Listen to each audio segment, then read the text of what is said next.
بسم اللہ الرحمن الرحیم۔ دوسری طرف جب ابو سفیان اپنے تجارتی کاروان کو لے کر مکہ میں داخل ہوا اور اسے یہ اطلاع ہوئی کہ بدر کے میدان میں کفاران مکہ کو عبرتناک شکست ہوئی ہے اور مسلمان غالب و فتح مند رہے ہیں، تو ابو سفیان نے منت مانی کہ جب تک محمد صلی اللہ علیہ وسلم سے جنگ نہ کرے گا اس وقت تک سر نہ دھوئے گا۔ پھر اپنی قسم پوری کرنے کے لیے ابو سفیان مکہ کے 200 جنگجو سواروں کے ساتھ نکلا اور مسلمانوں سے انتقام لینے کی خاطر مدینہ کی طرف روانہ ہوا۔ اس نے نجد والا راستہ اختیار کیا اور جبل سیب سے ہوتا ہوا مدینہ کی طرف بڑھا تھا۔ صبح کے قریب یہ لوگ مدینہ شہر کے نواح میں یہودی بستیوں کے قریب پہنچے۔ پھر ایک محفوظ جگہ ابو سفیان نے اپنے ساتھیوں کو روک دیا اور اندھیرے کی اوٹ میں یہ بنو نذیر کی بستی کی طرف گیا اور بنو نذیر کے ایک رئیس حی بن اخطب کے گھر پر دستک دی۔ حی بن اخطب کو جب خبر ہوئی کہ ابو سفیان دستک دے رہا ہے تو اسے خدشہ ہوا کہ ضرور کوئی مسلمانوں کے خلاف لائے عمل مرتب کرنا چاہتا ہوگا، لہٰذا وہ ڈر گیا اور دروازہ نہ کھولا۔ حی بن اخطب سے مایوس ہو کر ابو سفیان بنو نذیر کے سردار سلام بن مشکم کے دروازے پر آیا اور دستک دی۔ سلام بن مشکم نے دروازہ کھول دیا اور ابو سفیان کی میزبانی کی۔ یہاں دونوں میں رازدارانہ گفتگو ہوئی اور سلام بن مشکم نے مسلمانوں کی خبریں ابو سفیان تک پہنچانے کا وعدہ کیا۔ اس کے بعد سلام بن مشکم کے ہاں سے نکل کر ابو سفیان اپنے ساتھیوں کے پاس آیا اور اپنے ساتھیوں میں سے چند چیدہ جوان علیحدہ کیے۔ ان جوانوں کی مدد سے ابو سفیان نے ایک نخلستان میں آگ لگا دی۔ اب صبح ہو گئی تھی۔ اس وقت انصار میں سے 2 اشخاص اپنے کھیت میں کام کر رہے تھے۔ ابو سفیان نے ان دونوں کو قتل کرا دیا۔ اس کے بعد اپنے ساتھیوں کے ساتھ ابو سفیان بڑی تیزی سے مکہ کی طرف روانہ ہو گیا تھا۔ حضور صلی اللہ علیہ وسلم کو جب خبر ہوئی کہ ابو سفیان نے یہ حرکت کی ہے تو آپ صلی اللہ علیہ وسلم نے ایک مختصر سی جماعت کے ساتھ ابو سفیان کا تعاقب کیا، لیکن اب دیر ہو چکی تھی اور ابو سفیان بچ نکلنے میں کامیاب ہو گیا تھا۔ سماک اپنے لائے عمل کے مطابق ابی حقیق اللمیس کو قتل کر کے خویلہ کو اٹھا لے جانے والے ان جوانوں کی تلاش میں نہ نکل سکا تھا۔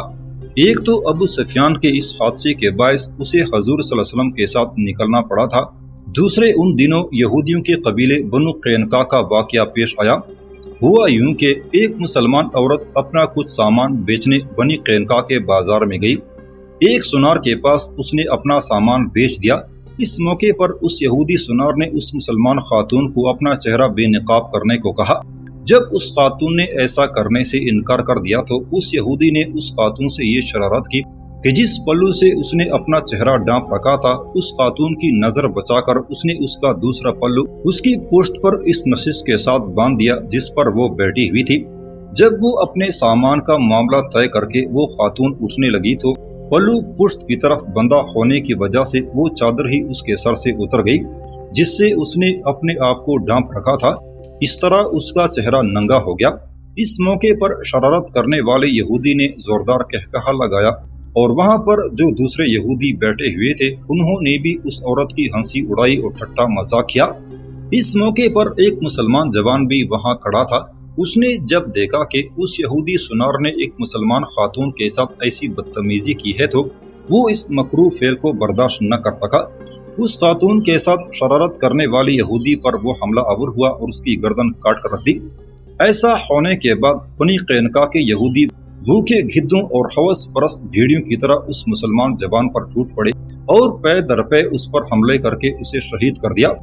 مسلمانوں کو جب خبر ہوئی کہ کس طرح بنو قینقاع کے یہودیوں نے ایک مسلمان عورت کا تمسخر اڑایا اور ایک مسلمان جوان کو شہید کر ڈالا ہے تو مسلمان بھڑک اٹھے اور حضور صلی اللہ علیہ وسلم سے گزارش کی کہ بنی قینقاع کے خلاف جہاد کا اعلان کیا جائے۔ بنو قینقاع نے چونکہ مسلمان عورت کو تنگ کر کے اور ایک مسلمان جوان کو شہید کر کے اس معاہدے کو توڑا تھا جو حضور صلی اللہ علیہ وسلم کی سرکردگی میں یہود اور مسلمانوں کے درمیان طے پایا تھا، لہٰذا حضور صلی اللہ علیہ وسلم نے بنو قینقاع کا محاصرہ کر لیا۔ لگاتار 15 دن تک بنو قینقاع کا محاصرہ جاری رہا، یہاں تک کہ بنی قینقاع نے ہتھیار ڈال دیے۔ اس دوران بنی قینقاع پر ایسا خوف و ہراس طاری ہوا کہ ان میں سے کوئی بھی مسلمانوں کے مقابلے پر نہ آیا، یہاں تک کہ سارے یہودیوں نے مسلمانوں کے آگے ہتھیار ڈال دیے اور حضور صلی اللہ علیہ وسلم کے احکامات کے مطابق ان سب کی مشکیں باندھ دی گئیں۔ حضور صلی اللہ علیہ وسلم ان سب کو قتل کر دینا چاہتے تھے، لیکن عبداللہ بن ابی آڑے آیا اور اس نے سفارش کر کے ان لوگوں کو چھڑا لیا، یہاں تک کہ حضور صلی اللہ علیہ وسلم نے ان لوگوں کو جلا وطن کرنے کا حکم دیا۔ پھر عبادہ بن صامت کی سرکردگی میں بنی قینقاع کے یہودیوں کو مدینہ سے جلا وطن کر دیا گیا۔ ان یہودیوں پر قابو پانے کے بعد ان کی املاک کو مسلمانوں میں بطور مال غنیمت تقسیم کر دیا۔ اس کے علاوہ یہاں سے مسلمانوں کو اسلحہ اور آلات کشاورزی بھی کافی تعداد میں ہاتھ لگے۔ یوں بنی قینقاع کو ان کے کیے کی سزا مل گئی تھی۔ سورج طلوع ہوئے ابھی تھوڑی ہی دیر ہوئی تھی۔ مدینہ کے گلی کوچوں میں ساحلوں کی ٹھنڈک لیے خوش لمس ہوا چل رہی تھی۔ ایسے میں سماک مدینہ کے بازار میں چلتا ہوا آگے بڑھا۔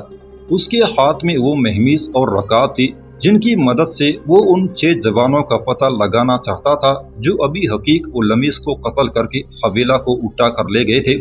پھر سماک ایک زین ساز کی دکان میں داخل ہوا اور اپنے ہاتھ میں پکڑی مہمیز اور رکاب اس نے اس زین ساز کو دکھاتے ہوئے پوچھا، اے میرے محترم، کیا آپ مجھے بتا سکیں گے کہ یہ مہمیز اور رکاب مدینہ میں کس زین ساز کے ہاں کی بنی ہوئی ہے؟ وہ بوڑھا زین ساز تھوڑی دیر تک غور و انہماک سے ان دونوں چیزوں کو دیکھتا رہا، پھر اپنا فیصلہ دیتے ہوئے اس نے کہا، اے سماک بن خرشہ، یہ جو رکاب ہے یہ تو ایک عام سی رکاب ہے اور یہ ہر جگہ بنتی اور بکتی ہے۔ ایسی رکاب مدینہ، مکہ، نجد، یمن اور خیبر سبھی جگہ بنتی اور بکتی ہے، لیکن یہ مہمیز بہرحال عام نہیں ہے، کیونکہ اس قسم کے نمونے کی مہمیز خیبر کے علاوہ اور کہیں بنتی ہی نہیں۔ لہٰذا میں وثوق اور یقین کے ساتھ کہہ سکتا ہوں کہ یہ مہمیز جس پر کندہ کاری کا کام کیا ہوا ہے خیبر کے علاوہ کہیں اور نہیں بنتی۔ لہٰذا اس طرح کی مہمیز سے متعلق تم مزید معلومات فراہم کرنا چاہتے ہو تو اس کی خبر یقینی طور پر خیبر کے علاوہ تمہیں اور کہیں سے مل ہی نہیں سکتی۔ اس زین ساز کا جواب سن کر سماک خوش ہو گیا، پھر وہ اس کی دکان سے نکل گیا تھا۔ تھوڑی دیر بعد سماک اپنے گھر میں داخل ہوا۔ وہ بڑا خوش تھا۔ اسے اس حالت میں دیکھ کر ریتا بھی خوش ہو گئی تھی، اور جب سماک اس کے قریب آیا تو ریتا نے چہکتی ہوئی آواز میں پوچھا، اللہ کرے آپ ایسی ہی خوشگوار اور خوش طبع رہیں جس طرح اس وقت ہیں۔ کیا آپ کی اس خوشی اور اطمینان کی کوئی وجہ ہے؟ سماک نے اور زیادہ خوش ہوتے ہوئے کہا، تمہارا اندازہ درست ہے ریتا، میں واقعی خوش اور شاداں ہوں، اس لیے کہ میں دشمنوں کی مہمیز سے متعلق کچھ معلومات حاصل کرنے میں کامیاب رہا ہوں۔ اس مہمیز کی ساخت کا تعلق خیبر سے ہے اور مجھے امید ہے کہ قاتلوں کا تعلق بھی خیبر ہی سے ہے۔ ریتا، میں ابھی اور آج ہی خیبر کی طرف جاؤں گا اور ان قاتلوں کو تلاش کرنے کی کوشش کروں گا۔ مدینہ میں اسلام آ جانے کے باعث اب حالات پہلے جیسے نہیں رہے۔ اب تم خالد کے ساتھ اپنی اس حویلی میں اکیلی بھی رہو تو کوئی ڈر اور خطرہ نہیں ہے، تاہم میری غیر موجودگی میں تم دن کے وقت اپنے گھر ہی رہنا اور رات کو ابو قیس کے ہاں چلی جایا کرنا، وہاں ابو قیس اور جمانہ کی موجودگی میں تمہارا دل لگا رہے گا۔ ریتا نے سماک کی اس تجویز سے اتفاق کیا، پھر دونوں مل کر تیاری کرنے لگے تھے۔ ننھا خالد مطبخ کے ساتھ والے کمرے میں گہری نیند سو رہا تھا۔ سماک نے اپنے گھوڑے پر زین ڈالی، خوراک کا توبرا بھر کر زین کے ساتھ باندھ دیا۔ اپنی ڈھال، کمان اور تیروں سے بڑا ترکش بھی اس نے زین سے لٹکا لیے تھے۔ پھر اس نے زرہ پہنی، سر پر خود جمانے کے بعد اوپر امامہ باندھ لیا۔ اتنی دیر تک ریتا نے گھوڑے کی چرمی خرجین میں زاد راہ ڈالنے کے علاوہ پانی کا مشکیزہ بھی زین سے باندھ دیا تھا۔ پھر ریتا بھاگی بھاگی ایک کمرے کی طرف گئی اور سماک کے کچھ فالتو اور دھلے ہوئے کپڑے لا کر اس نے خرجین میں ڈال دیے تھے۔ پھر سماک نے اپنا گھوڑا کھول کر اس کی بھاگ پکڑی۔ ایک میٹھی اور الوداعی نگاہ اس نے ریتا پر ڈالی اور حویلی سے باہر نکل کر وہ اپنے گھوڑے پر سوار ہوا اور اسے ایڑ لگا دی تھی۔ ریتا بیچاری اس وقت تک دروازے پر کھڑے ہو کر اسے دیکھتی رہی جب تک وہ دکھائی دیتا رہا۔ خیبر میں داخل ہونے کے بعد سماک کہیں رکے بغیر سیدھا ایک زین ساز کی دکان میں داخل ہوا۔ دکان کے اس مالک کے پاس اس وقت 2 گاہک اس سے مصروف گفتگو تھے، لہٰذا سماک ایک طرف کھڑا ہو کر ان کے جانے کا انتظار کرنے لگا۔ جب وہ دونوں گاہک چلے گئے تب سماک دکان کے مالک کے پاس آیا اور ہاتھ میں پکڑی ہوئی مہمیز اسے دکھاتے ہوئے پوچھا، اے میرے بزرگ، کیا آپ مجھے بتا سکیں گے کہ یہ مہمیز خیبر میں کس زین ساز کے ہاں کی بنی ہوئی ہے؟ دکان کا وہ مالک بوڑھا یہودی تھوڑی دیر تک اس مہمیز کو الٹ پلٹ کر دیکھتا رہا، پھر کوئی فیصلہ کرتے ہوئے بولا، یہ مہمیز ہے تو خیبر ہی کی بنی ہوئی، کیونکہ اس میں کوئی شک نہیں، لیکن اسے دیکھ کر یہ بتا دینا مشکل ہے کہ یہ کس کے ہاں کی بنی ہوئی ہے، کیونکہ خیبر میں ہمارے علاوہ زین سازی اور اس سے متعلقہ سامان کی 3 اور دکانیں بھی ہیں۔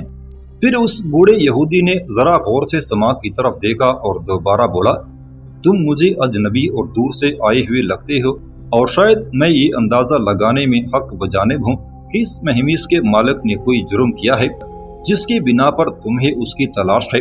اس بوڑھے یہودی کے اندازے کو تسلیم کرتے ہوئے سماع نے کہا، آپ کا اندازہ درست ہے، معاملہ واقعی کچھ ایسی ہی ہے۔ اس بار اس یہودی نے کھل کر کہا، اگر معاملہ ایسا ہے تو پھر سنو، اس مہمیز کی مدد سے تم اس مجرم کو تلاش کرنے میں ضرور کامیاب ہو جاؤ گے۔ سماع نے چونک کر پوچھا، وہ کیسے؟ ذرا تفصیل سے بتائیں۔ اس بوڑھے نے پھر مہمیز کو غور سے دیکھنے کے بعد کہا، اس مہمیز میں ایک ایسا عیب ہے جس کی بنا پر اس مہمیز کے مالک کا پتہ بآسانی لگایا جا سکتا ہے۔ پھر اس بوڑھے نے سماع کو اپنے قریب بلایا اور انگلی سے اس مہمیز کے اندرونی حصے کی طرف اشارہ کرتے ہوئے کہا، ادھر غور سے دیکھو، یہ مہمیز کسی موقع پر دوہری ہو گئی تھی اور پھر ضربیں لگا کر سیدھی کی گئی ہے، اور اس کے اندرونی حصے میں ضربوں کے نشانات واضح ہیں۔ اس انداز میں کبھی کوئی مہمیز دوہری نہیں ہوئی۔ یہ ایک غیر معمولی معاملہ ہے جس کی وجہ سے اس کا بنانے والا جان لے کہ یہ کس لیے بنائی گئی تھی، لہٰذا اب تم اسی بازار میں سیدھا آگے چلے جاؤ۔ تھوڑے فاصلے پر اس بازار میں ایسی 3 دکانیں اور ہیں، اور ان تینوں میں سے کوئی ایک ضرور اس مہمیز کے مالک کی طرف تمہاری نشاندہی کر دے گا۔ اس کی گفتگو سن کر سماع خوش ہو گیا۔ مہمیز اس سے لے لی، اس کا شکریہ ادا کیا اور دکان سے نکل گیا۔ اس کے بعد سماع اس بازار کی دوسری دکان میں گیا، لیکن اس کے مالک نے لا علمی کا اظہار کرتے ہوئے کہا کہ وہ اس مہمیز کے مالک کو نہیں جانتا۔ جس وقت سماع تیسری دکان میں داخل ہوا، اس وقت اس دکان کے مالک کا لڑکا اس کا کھانا لے کر آیا تھا۔ سماع اس احتیاط کے تحت کہ کہیں وہ کھانا نہ شروع کر دے، فوراً اس کے سامنے آیا، ہاتھ میں پکڑی ہوئی مہمیز اس کے سامنے کی اور پوچھا، کیا آپ مجھے بتا سکیں گے کہ خیبر میں یہ مہمیز جو کہیں گر گئی تھی کس کی ہے؟ اس زین ساز نے اس مہمیز کو دیکھا، پھر مسکراتے ہوئے کہا، یہ مہمیز تو ہماری ہی بنائی ہوئی ہے، پر یہ اندازہ لگانا کیوں کر ممکن ہے کہ یہ کس کی ہے؟ سماع فوراً اس کی رہنمائی کرتے ہوئے بولا، یہ مہمیز کسی وجہ سے دوہری ہو گئی تھی، لہٰذا اس کے اندرونی حصے میں ضربیں لگا کر اسے درست کیا گیا ہے، لہٰذا میرا اندازہ ہے کہ آپ جان سکیں گے کہ یہ کس کی ہے۔ وہ زین ساز چونک سا پڑا اور تجسس آمیز انداز میں اس نے سماع کی طرف دیکھتے ہوئے کہا، واہ، تو نے کیا عمدہ یاد دہانی کرائی ہے، یہ مہمیز تو جبیر بن سعیدہ کی ہے۔ وہ ایک بار گھوڑے سے پتھر پر گر گیا تھا جس کے باعث یہ مہمیز دوہری ہو گئی تھی، اور پھر میں نے ہی اسے یہ سیدھی کر کے دی تھی۔ سماع کا چہرہ پرسکون ہو گیا، پھر اس نے گہری دلچسپی کا اظہار کرتے ہوئے پوچھا، یہ جبیر بن سعیدہ کون ہے؟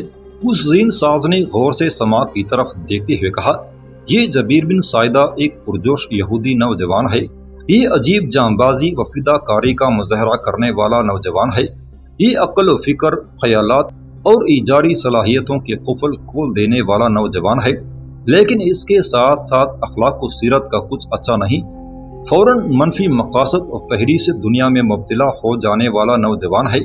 وہ زین ساز کہتے کہتے روکا، پھر وہ دوبارہ کہہ رہا تھا، اے اجنبی، میں نہیں جانتا تو کون ہے اور کدھر سے آیا ہے، پر میں تمہیں ایک مخلصانہ مشورہ دوں گا کہ اس جبیر بن سعیدہ سے ٹکرانے کی کوشش نہ کرنا۔ اگر تیری اس سے عداوت ہے تب بھی اس سے پہلو تہی کر جانا کہ وہ اپنے مخالفوں پر نمو کی بے کل تحریک اور اٹھتی گرتی لہروں کے شور کی طرح نازل ہوتا ہے۔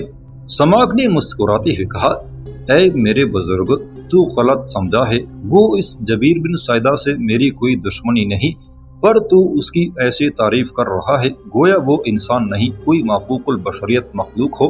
اس زین ساز نے معذرت طلب انداز میں کہا، یہ میں نے جبیر بن سعیدہ کی تعریف نہیں کی بلکہ حقیقت بیان کی ہے۔ سماع نے اس بار بات کا رخ بدلتے ہوئے پوچھا، کیا تم میرے لیے نشاندہی کر سکو گے کہ جبیر بن سعیدہ کے گھر تک جانے کے لیے مجھے کدھر کا رخ کرنا چاہیے؟ میں اسے ملنا چاہتا ہوں۔ اس زین ساز نے اس بار گہری ہمدردی کا اظہار کرتے ہوئے کہا، یہ میرا بیٹا مجھے کھانا دینے آیا ہے، اب یہ واپس جائے گا، تم اس کے ساتھ چلے جاؤ، یہ تمہیں جبیر بن سائدہ کے گھر تک پہنچا دے گا۔ سماک چپ چاپ اس لڑکے کے ساتھ ہو لیا۔ بازار سے ملحقہ 2-4 گلیوں سے گزرنے کے بعد وہ لڑکا سماک کو لے کر ایک کھلی شاہراہ کے کنارے ایک حویلی کے سامنے رک گیا اور سماک کو مخاطب کر کے کہا، یہ سامنے والی حویلی جبیر بن سائدہ کی ہے۔ سماک نے آگے بڑھ کر اس حویلی کے دروازے پر دستک دی، جبکہ زین ساز کا بیٹا وہاں سے چلا گیا تھا۔ تھوڑی دیر بعد ایک بوڑھے نے دروازہ کھولا۔ سماک نے فوراً اسے مخاطب کر کے کہا، میں وادی القرا سے آیا ہوں اور ایک انتہائی اہم کام کے سلسلے میں جبیر بن سائدہ سے ملنا چاہتا ہوں، کیا آپ تھوڑی دیر کے لیے اسے باہر نہ بھیجیں گے؟ اس بوڑھے نے کہا، میں جبیر کا باپ ہوں، جبیر ان دنوں گھر پر نہیں ہے، چند یوم ہوئے وہ کچھ تجارتی مال لے کر ارض شام کی طرف ایک قافلے کے ساتھ گیا ہے۔ سماک نے پھر پوچھا، کب تک لوٹے گا؟ بوڑھا پھر بولا، اس کی واپسی کے لیے کوئی بات تو نہیں کی جا سکتی، ویسے میرا اندازہ ہے کہ اس کی واپسی پر کچھ ماہ لگ سکتے ہیں۔ اس بوڑھے کی گفتگو سن کر سماک کچھ پریشان اور ملول ہو گیا تھا۔ قریب کڑے اپنے گھوڑے کی باگ پکڑتے ہوئے اس نے کہا، میں جبیر سے ملنے پھر کبھی آ جاؤں گا۔ اس کے ساتھ ہی اس بوڑھے نے حویلی کا دروازہ بند کر دیا۔ سماک اپنی گھوڑے پر سوار ہوا اور مدینہ کی طرف کوچ کر گیا تھا۔ ابو سفیان نے مسلمانوں سے جنگ بدر کا انتقام لینے کی خاطر برق رفتاری سے کام شروع کیا اور ایک لشکر ترتیب دینا شروع کیا تاکہ مسلمانوں کے ساتھ ایک اور جنگ کے ذریعے سے جنگ بدر کا داغ دھو ڈالا جائے۔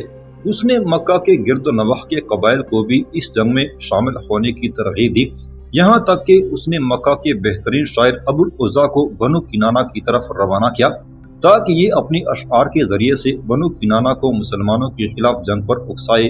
اس ابو عزا نے ایسا ہی کیا، بنو کنانہ کو اپنے اشعار کے ذریعے ترغیب دی اور وہ اس جنگ میں شرکت کرنے پر آمادہ ہو گئے۔ بہرحال ابو سفیان نے اپنا لشکر تیار کرنے کے بعد مدینہ کی طرف پیش قدمی شروع کی تاکہ مسلمانوں سے جنگ بدر کا انتقام لیا جا سکے۔ مدینہ پہنچ کر اس کے لشکر نے جبل عینین میں پڑاؤ کیا۔ حضور صلی اللہ علیہ وسلم کو بھی کفاران مکہ کی ان جنگی تیاریوں اور پھر کوچ کی خبر مل گئی تھی۔ اسی دوران اس سلسلے میں آپ صلی اللہ علیہ وسلم نے ایک خواب بھی دیکھا۔ پھر آپ صلی اللہ علیہ وسلم نے لوگوں کو جمع کیا اور فرمایا، میں نے ایک خواب دیکھا ہے اور میں نے اس خواب میں کچھ گائے بیل دیکھے جو ذبح کیے جا رہے تھے اور میری تلوار پر ایک دندانہ بھی پڑ گیا، اور میں نے یہ بھی دیکھا کہ میں نے اپنا ہاتھ ایک مضبوط درے میں داخل کر لیا ہے۔ پھر لوگوں کو مخاطب کر کے آپ صلی اللہ علیہ وسلم نے فرمایا، اے لوگو، تم جانتے ہو کہ ابو سفیان اپنی لشکر کے ساتھ مدینہ کے قریب پہنچ چکا ہے۔